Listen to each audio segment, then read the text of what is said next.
School के लिए other category में आएंगे। तो जो भी सैनिक स्कूल में जो सीट्स हैं उसमें 67% जो सीट्स हैं वो होम कैटेगरी के लिए रिजर्व रहती हैं, और जो बची हुई 33% सीट्स हैं वो अदर स्टेट के लिए रिजर्व रहती हैं।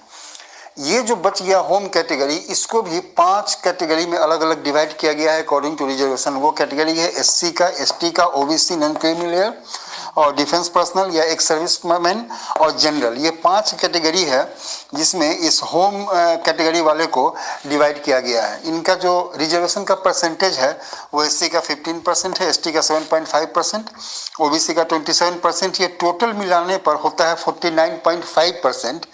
इसके बाद कितना बच गया, हमारे पास बच गया 50.5%।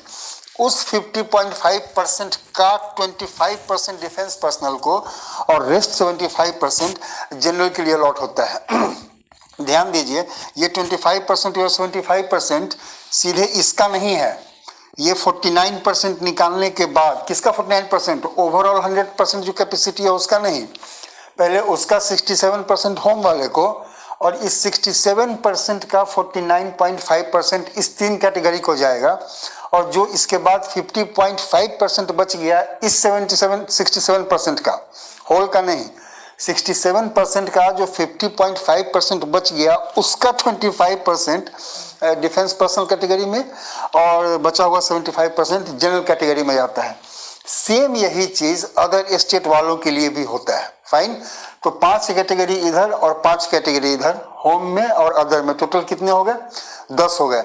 यहाँ पर एक और चीज ध्यान दीजिएगा कि गर्ल्स के लिए 10% सीट्स क्लास 6 में, क्लास 9 में अभी गर्ल्स का एडमिशन नहीं हो रहा है, तो क्लास 6 में हर एक सैनिक स्कूल का टोटल कैपेसिटी का 10% सीट्स गर्ल्स के लिए रिजर्व है। ये 10% सीट किसी भी हालत में 10 से कम नहीं होना चाहिए। जैसे यदि किसी सैनिक स्कूल में 90 सीट्स हैं, टोटल 90 सीट्स हैं, तो इसका 10% 9 ही हो जाएगा, तो वो 9 सीट्स अप्लीकेबल नहीं होगा। मिनिमम 10 सीट्स गर्ल्स को देना ही देना है। क्यों देना है, इसके पीछे एक रीज़न हम कंफर्म नहीं है, लेकिन जो कैलकुलेशन दिखलाता है उसके हिसाब से ये ऐसा ही है, इसलिए इसको शायद 10 सीट्स कम से कम दिए गए हैं।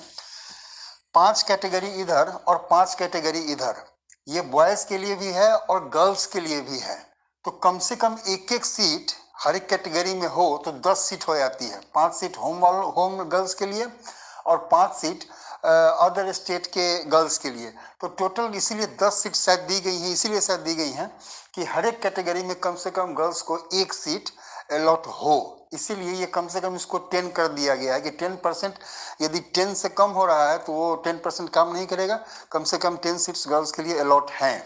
उसके अलावा तो आप देख लीजिए कितना कैटेगरी हो गया, 5 कैटेगरी होम स्टेट और 5 category other state, 10 category boys के लिए और 10 कैटेगरी गर्ल्स के लिए, टोटल 20 कैटेगरी हो गई जिसमें मेरिट लिस्ट आएगा। अभी जो हम लोग को एनटीए ने मार्क्स दिया है वो ओवरऑल है, एग्जाम अपने पास किया है, हो गया। अब ये जो मार्क्स है एनटीए ये सारा डॉक्यूमेंट जो है सो सैनिक स्कूल सोसाइटी को देगा, एसएसएस सैनिक स्कूल सोसाइटी। उसके बाद ये स्कूल वाइज और इस तरह से कैटेगरी वाइज, जेंडर वाइज और क्लास वाइज, उस तरह से मेरिट लिस्ट निकलेगा। उस मेरिट लिस्ट में क्या होगा, जब आपने अप्लाई किया होगा ना तो एक खास कैटेगरी में अप्लाई किया होगा कि हम इस स्कूल के लिए अप्लाई कर रहे हैं, हम उसके लिए होम स्टेट या अदर स्टेट की कैटेगरी में आएंगे, हमारा इसमें कौन सा कैटेगरी है और हम गर्ल्स हैं या बॉयज़ हैं।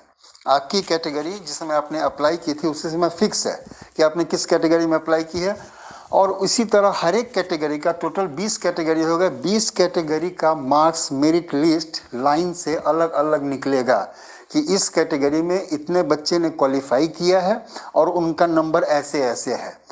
उसी कैटेगरी में से, उस हर एक लिस्ट में से जो 20 कैटेगरी है, हर एक 20 कैटेगरी में सीट फिक्स्ड है कि इस हर एक स्कूल का अपना अलग अलग कि इस कैटेगरी में इतने % के हिसाब से इतने सीट्स हुए, हमें इसमें इतने सीट्स पर ही एडमिशन लेना है।